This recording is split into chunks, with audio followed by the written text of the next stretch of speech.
Hello दोस्तों। आज देखिए यहाँ पास बिहार बोर्ड का सबसे सरल सॉल्यूशन।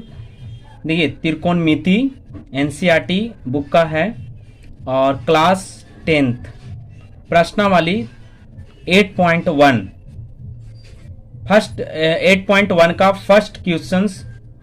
त्रिभुज एबीसी में जिसका कोण बी समकोण है, ए बी बराबर दिया गया है 24 सेंटीमीटर और बी सी बराबर दिया गया है 7 सेंटीमीटर। तो निम्नलिखित का मान ज्ञात कीजिए। क्या है निम्नलिखित का मान ज्ञात करना? साइन ए कोस ए और सेकंड में निकालना है साइन सी और कोस सी। इतना का मान आपको निकालना है।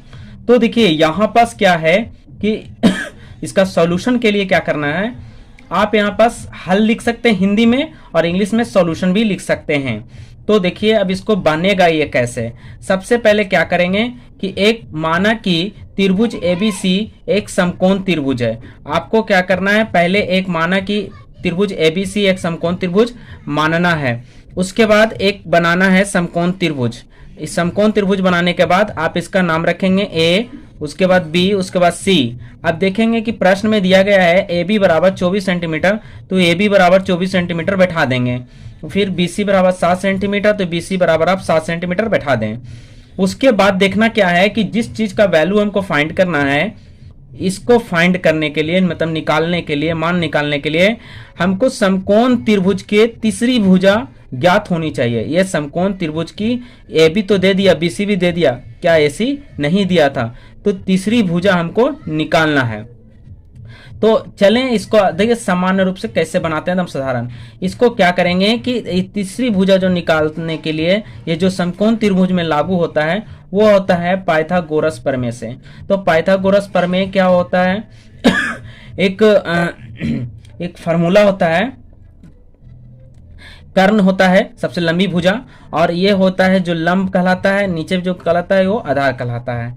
तो यहाँ प्रश्न के लिए सिर्फ तो हमको एसी भुजा निकालना है, एसी भुजा निकालना है। तो एसी स्क्वायर बराबर A B square plus B C square. अब यहाँ पास क्या कर रहे हैं कि एसी स्क्वायर इक्वल टू लिखेंगे, ए बी बराबर कितना दिया गया है 24 सेंटीमीटर, तो 24 बैठा देंगे अंदर, प्लस बी सी कितना दिया गया है 7, तो 7 के स्क्वायर फिर कर लेंगे। फिर ए सी स्क्वायर बराबर, तो 24 के स्क्वायर कितना होता है 576 होता है और 7 के स्क्वायर 49 होता है।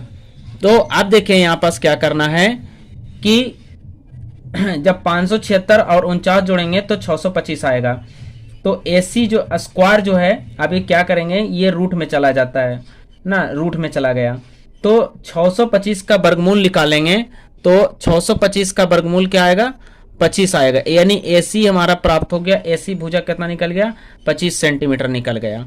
अब देखिए त्रिभुज की तीनों भुजाएं जो है अब निकल चुका है यहाँ पास। तो अब आसानी से हम क्या कर सकते हैं, वैल्यू फाइंड कर सकते हैं साइन ए का और कोस ए का और साइन सी और कोस सी का। तो चलिए सबसे पहले अब देखते हैं कि साइन ए बराबर, तो हमको क्या करना है कि साइन बराबर पहले जानते हैं कि साइन ए बराबर ए से देखेंगे, तो ए से देखेंगे तो इसके के लिए लंब ए होगा। तो साइन इधर से देखेंगे, ए से देखेंगे तो साइन ए से देखेंगे तो इसके तरह लंब ए हो जाएगा। तो इसका फार्मूला जो होता है वो होता है, हिंदी में लिख दे रहा हूँ, लंब बटा कर्ण होता है। ठीक है, लंब बटा कर्ण होता है। अब आप देख सकते हैं हमको ए एंगल से देखना है, ए एंगल से देखना है। ये साइन जो ए है ये एंगल है, तो अगर हम यहाँ से देखेंगे सीधे आंख से तो ये खड़ा दिखाई देगा। तो ये यानी हुआ बीसी जो हुआ लंब हुआ, बीसी जो हुआ लंब हुआ। और कर्ण कभी नहीं बदलता है, वो कर्ण सेम के सेम रहता है। कर्ण हो गया एसी। अब आप भी देखिए यहाँ पास कि बीसी बराबर यहाँ से देखेंगे कि BC जो है कितना दिया हुआ है वो है 7 और AC कितना दिया हुआ है 25, यानी A का वैल्यू यहाँ फाइंड हो गया। उसी प्रकार से अब कोस A, तो कोस A बराबर फार्मूला होता है आधार ना। आप देखते हैं यहाँ पास देख भी सकते हैं कि इसका फार्मूला जो होता है वो आधार है ना, आधार बटा यहाँ से कर्ण होता है ना। शॉर्ट में मैं लिखा हूँ तो ध्यान देंगे, आधार तो अब ये भी क्या करना है कि जब यहाँ से तकना है, यहाँ से ए एंगल से, क्योंकि ए दिया गया है तो ए एंगल से देखेंगे, तो यहाँ से आधार कितना हो जाएगा, ए बी, है ना, ए बी हो जाएगा आधार, और कर्ण कभी बदलेगा नहीं, ए सी, ये आपको ध्यान रखना है, ठीक है। तो अब उसके बाद देखते हैं ए बी जो दिया गया है, कितना दिया गया है, 24 दिया गया है, और कर्ण कभी नहीं बदलता है, 25 है। तो ये आपकी सेकंड आंसर हो गया। अब बात करते हैं कि हमको अब निकालना हो साइन सी कोस सी का वैल्यू निकालना है। तो अब देखते हैं साइन सी या कोस सी का वैल्यू निकालना हो तो क्या करेंगे। अब सेकंड में हमको निकालना है, सेकंड में निकालना है, सेकंड क्या है, सेकंड में निकालना है साइन सी, और यहां से कोस सी निकालना है। तो देखेंगे अब एंगल कहां से, सी से देखेंगे। तो इसका पहले जानते हैं कि साइन सी से, तो साइन थीटा बराबर क्या होता है, लंब बटा कर्ण होता है। ये फार्मूला कभी हिंदी में चेंज नहीं होता है, लिखते जाएंगे हिंदी में, लंब बटा कर्ण होता है। पर देखना कहां से है हम लोगों को, देखना कहां से है, सी से देखना है। तो चलें आप बात करते हैं, तो सी से हम लोग देखते हैं। देखिए सी से देखेंगे तो लंब कौन हो जाएगा, ए बी, सी से देखेंगे तो लंब हो जाएगा ए बी, है ना, सी से देखेंगे तो लंब हो जाएगा ए बी। तो यहां पास क्या करेंगे, लंब जो हो जाएगा वो हो जाएगा ए बी, और कर्ण कभी बदलता नहीं है, ए सी। अब देखिए यहां पास बता सकते हैं ए बी बराबर कितना दिया गया था, 24, है ना, ए बी बराबर 24 और कर्ण 25 होता है।